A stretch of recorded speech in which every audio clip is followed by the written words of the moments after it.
So how does spinal decompression work on a herniated disc? Well, the beauty of spinal decompression is what it does is it has the ability to pull the two bones apart.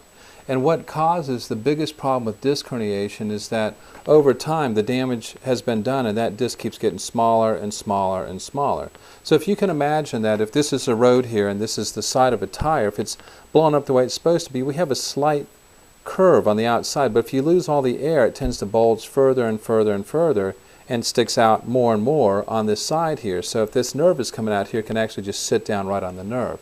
Well, the decompression is able to go there and literally separate those two bones that allow this to come together like that. So this is the bone above, the bone below, and it allows that to drop down. Well, if you do the decompression, you're pulling on the neck, and you're laying down, and it pulls that, and as it's pulling apart, it pulls that disc material back in so it can relax. But the bigger thing that it does is it actually stretches the very muscles, the ligaments, and the tendons that were going, say this is a bone above and below.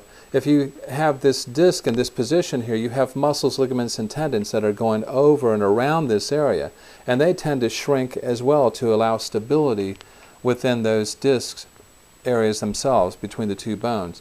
So the decompression pulls that apart and allows those muscles, ligaments, tendons, and everything to get re-elongated so that it doesn't continue to compress down on that disc, restoring normal alignment and better function back into that disc itself.